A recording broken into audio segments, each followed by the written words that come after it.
And welcome, ladies and gentlemen, to Sonic the Fighters on the Xbox 360. I am one lost sheep yet again, and now it's time to stop Dr. Eggman, or I'm sorry, Dr. Robotnik, or Robotonic if you will, because this time he's got a new death egg in the books. So now we need to utilize Tails' Lunar Fox, which is powered by the 8 Chaos Emeralds. Which means what better excuse to have a fighting game tournament, you know? What better excuse to go and fight to see who will save the world from the dreaded evil Dr. Robotonic. This is Sonic the Fighters, ladies and gentlemen, that came out way back in 1996 on the arcades. And I am playing the console Xbox 360 port of the game. However, this is a fantastic fighting game based off the Fighting Vipers game engine, I do believe. And as you can tell, you can play as Sonic, Tails, Fang, Bean, which is a new character, Bark, which is a new character, Espio, Amy, and someone else. I didn't actually see the character list. But yeah, this is a traditional fighting game. You punch people in the face, and you have to go through a number of stages just by whacking them and progressing further. What can I say?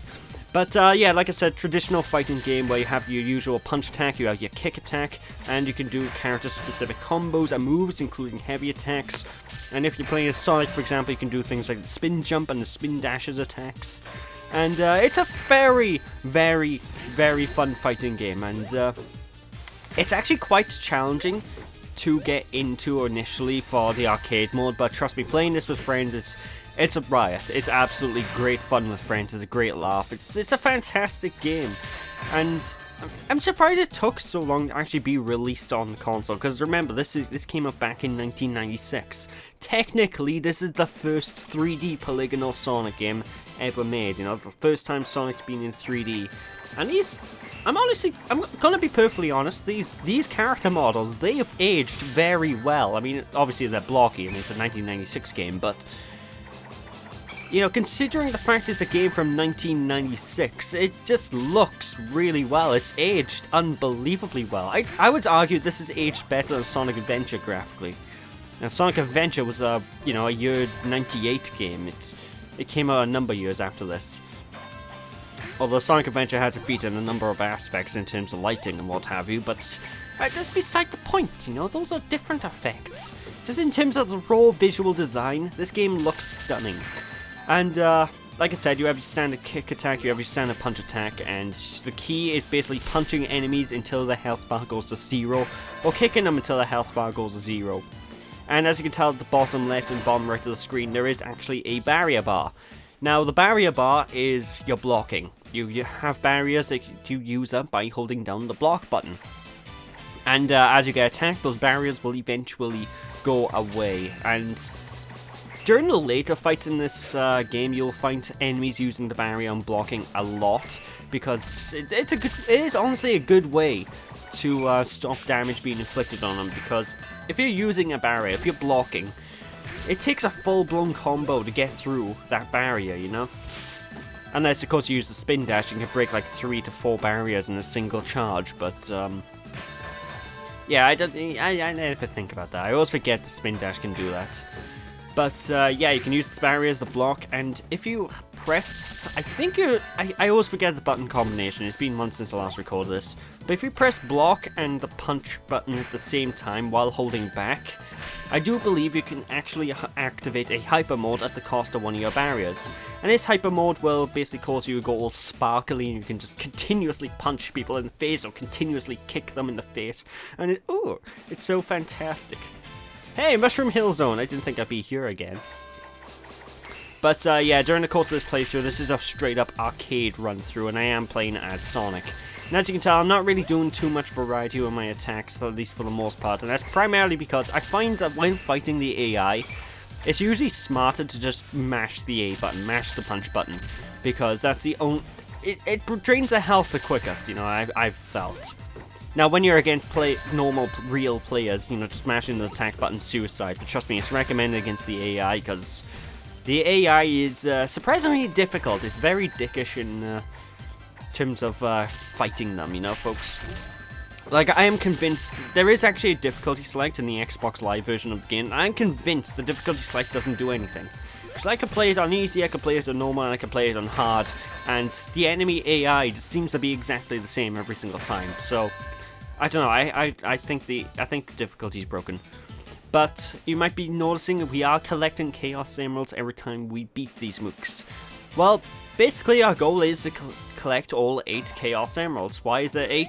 It's an arcade game, they need an excuse to have at least 8 stages, I suppose. But yeah, we're trying to collect the 8 Chaos Emeralds. And this playthrough was such a pain in the ass to record for me because I'm trying to show off one of the secret things you can get, which is Supersonic. Which, obviously, Supersonic, you get the Chaos Emeralds and you transform. Whoop-de-doo, we've seen this in the past Sonic games. Now, we've seen this in the Classic series. Well, technically, this is in the Classic series, but you know what I mean. So yeah, I'm trying to show off Supersonic, which means I basically need to beat every single one of these characters without losing once. If I lose a single round, I would be kicked out of having Supersonic. So I wouldn't be able to show it off. So that made this playthrough such a pain in the ass to record. I mean, this is a 15-minute part, give or take. But trust me, it took over 3 hours to record. It's fucking ridiculous. But yeah, I honestly really do love this game. I'm surprised it's a game genre they haven't tried to bring Sonic back into.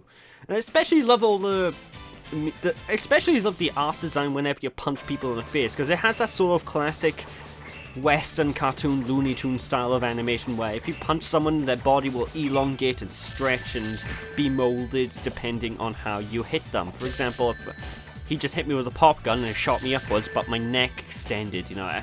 I love that sort of art design where everything squishifies when the character's body molds in a certain way due to how they're getting hit. I've always loved it in cartoons as well, like Tom and Jerry, for example. I don't know, it's always a visual treat whenever they do that. So yeah, the art design is just fantastic, and this is probably, I think this is actually the last time we'll ever see Fang in a Sonic game, unless Sega decide to include him in the more recent ones. So yeah, this might be the last time we ever get to see Fang the Sniper. So say your prayers, say goodbye. And you already seen Bean the Dynamite and Bark the Polar Bear. Well, Beans later on we're fighting him, but we've already seen Bark the Polar Bear, and these are basically characters they made exclusively for this game. For example, here's Bean. His main gimmick is he throws bombs at you. And I don't know, I like to think that Bean got replaced by Jet the Hawk in the future games, but did he just bite my nose? Okay, that's one way to stop me. But yeah, this is such a weird thing. You never see Sega do game genres like this in regards to Sonic. You could have so many spin-offs like this, and they never do, really. It's kind of strange, but I don't know. But yeah, well, another thing I need to praise is the soundtrack. Oh my god, the soundtrack of this game is absolutely phenomenal. You probably can't hear it over both me talking and the rings coming out of other people whenever I punch them in the face. But the soundtrack is an absolute treat. Trust me, you're doing yourself a disservice if you don't listen to the soundtrack at some point. Like, much later on when we get around to the final couple of boss fights of the game, the music is just, you know? But I digress. Anyway, for the final round, we are meant to be fighting Sonic the Hedgehog, but because we are playing as Sonic the Hedgehog, then Dr. Eggman's gonna clone us. We're basically fighting a clone, and oh, that's music. And this is where the difficulty really does ramp up. Like, fighting Sonic the Hedgehog, as you would expect, he is the he's the main character of the game, so, you know, he's gonna be one of the toughest fights in the game, so just keep your wits about you. And if you can clip the enemy a certain way using your spin dash, what I've noticed is you can actually inflict multiple hits of damage at once, so the spin dash is really useful for dealing with Sonic here, especially whenever he's on the ground and what have you. But, yeah, it's a pretty neat game, and I'm shocked it took him so long to re-release it onto Xbox Live. I mean, don't get me wrong, this game is also released as a part of the Sonic Gems collection as well on the GameCube, PlayStation 2, etc, etc, which was actually my first time playing it, if I recall. Unless I have played the arcade machine, I can't actually remember if I have. But either way, we have now gotten all 8 Chaos Emeralds. We can now use the Lunar Fox. I'm disappointed that thing doesn't say Star Fox. That would have been so impressed. And we're heading to the Death Egg 2 to fight Metal Sonic, who is a cheap son of a bitch. Metal Sonic is without a doubt the hardest boss in the game, but the soundtrack for fighting him is absolutely phenomenal. I love this boss fight. And I think there are ways to be able to actually play as Metal Sonic, but don't quote me on that. I don't know off the top of my head. Like, there's loads and tons of secrets in this game, like extra characters and whatnot that are locked out for some reason. That I don't know too much information about, I just know they exist. So, I won't be showing them off during this playthrough. If you want to check them out, you can Google it and buy the game yourselves, because I recommend people just checking it out. But now that we're on the final round of the game, this is when we beat every single round at least once. We have access to Supersonic to activate your hyper mode, and Supersonic is invincible, he cannot get hurt, and you can just wail on Metal Sonic until Metal Sonic goes down. And, yeah, I love the fact that Supersonic's playable, and I love the fact he's a broken powerhouse, as you'd expect. He is basically a blade. Well, it's a super form, you know, if he's not broken, Sega's done him wrong. But that is stage 9 cleared. Now it's time to destroy Dr. Eggman, because the final boss isn't Metal Sonic, the final boss is Dr. Eggman himself, Baldy McNosehair. There's the guy. So, yeah, we do have a time limit of 20 seconds to fight this boss, but it's a really easy, well, 15 seconds. It's a really easy boss fight. You just mash the A button and he dies. And this is how you fight this boss as every character, by the way. Every character fights this boss the exact same way. So just mash the A button and you will win. Eggman is no more. And I don't know if there's a way to actually play as Eggman, but see, he's in the game, you know.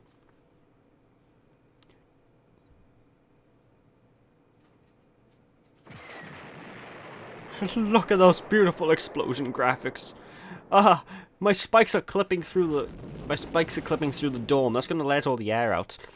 No matter. Anyway, with that, that is it for Sonic the Fighters on the Xbox 360. Fantastic fighting game, and obviously I'm not really doing it too much justice just by doing a short LP, because I'm just doing an arcade run through. So I do recommend you people try it out, pick it up, and play it with your friends. This is a blast to play with friends. The only reason I haven't played this with friends myself is because I don't really want to be bothered to nag them, and I want to get done with these playthroughs. You know, it's frustrating to have to nag your friends to do certain things. That's why I never really cover the multiplayer in these games, because I really just don't want to nag them. I really don't want to mess with them, and I just want to keep on progressing.